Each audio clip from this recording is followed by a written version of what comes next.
Joining us is the Defence Minister, Richard Marles. Minister, thank you so much for your time this morning. So can I start off by asking, were we given any advance notice that this bombing campaign was about to commence?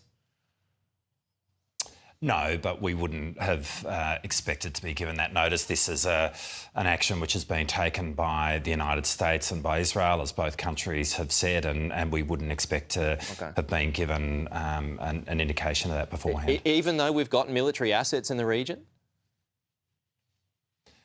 No, but I mean, look, we've been able to watch, as other countries have, around the region, the build-up. So, I mean, we've had a sense that something is brewing, if you like.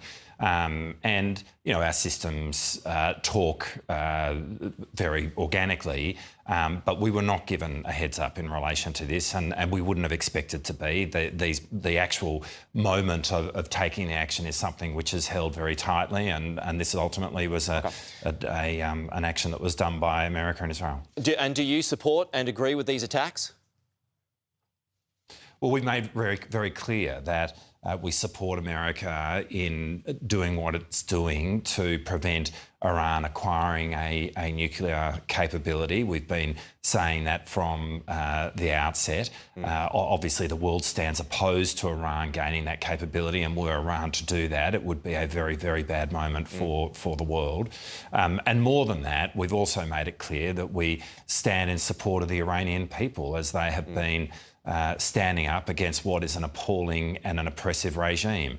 You know, we were not a part of this, but the regime in Iran is absolutely despicable, and we have condemned it in the strongest possible terms. It has killed thousands of its citizens. It has, we know, been involved in at least 2 attacks in Australia against our own Jewish community. And so, you know, there is no love lost for the Iranian regime. OK, you didn't mention Israel there too. I mean, do you also support the Israeli aspect in terms of their bombing campaign and their support of the Americans over Iran? Well, obviously, this is a coordinated action between Israel and the United States, and we do support this action in terms of preventing Iran acquiring a nuclear capability, and so that is very much the case, and it's very clear that the United States and Israel are working hand in glove in respect of this. OK, yeah, we did touch on this a little earlier, but American military assets have been struck overnight. Unfortunately, it seems 3 American soldiers have been killed at an army base in Kuwait. How concerned are you about our assets getting hit in all of this?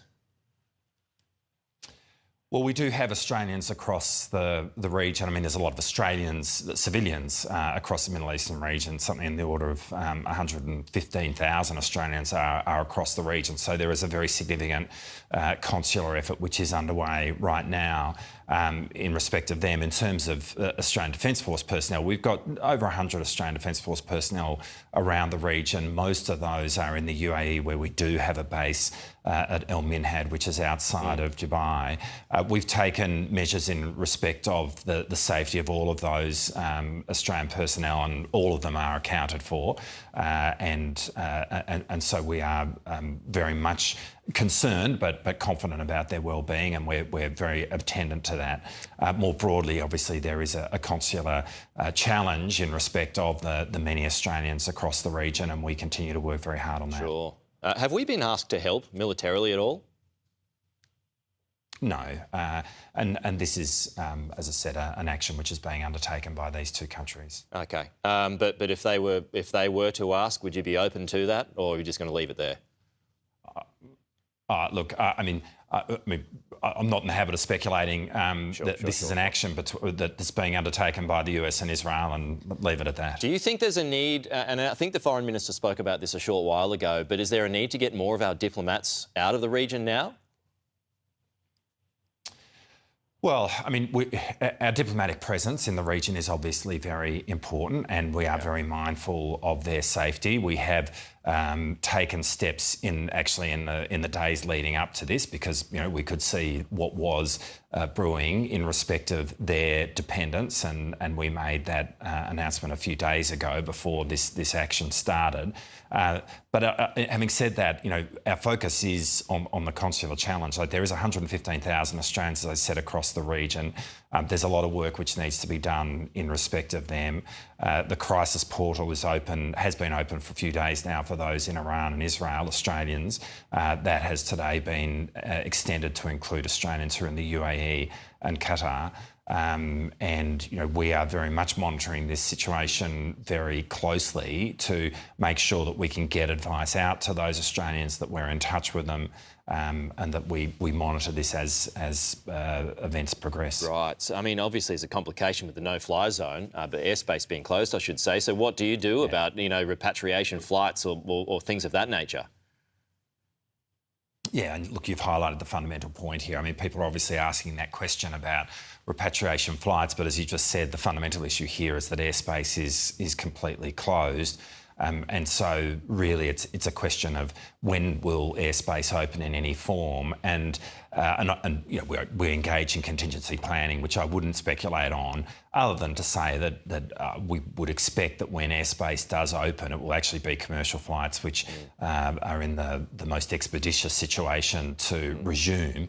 But we will keep an eye on all of that, and we'll be making sure that we are conveying all of that information across the crisis portal, and we're doing our best to be in contact with all the Australians we can. And just a final point here, I mean, Barnaby Joyce, excuse me, Minister Barnaby Joyce just shared his concerns about our lack of a refining capacity when it comes to oil locally. If the Strait of Hormuz is closed, I mean, are we exposed? Is it an example of us again being exposed by not having enough refining capacities here at home?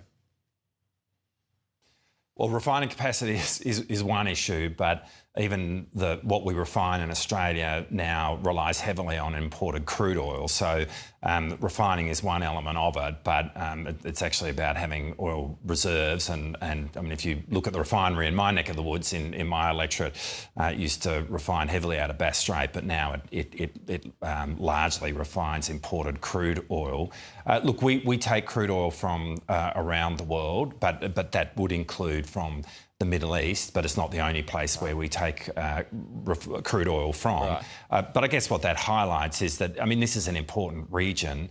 It has an impact on the global economy. We'll all be watching that very closely. Exactly what impact it has is a function of how long this continues. And again, I wouldn't speculate on that. But, I mean, there's definitely an economic dimension to what's going on here. OK, I'm out of time, but Richard Marles, always good to have you with us. Thank you so much.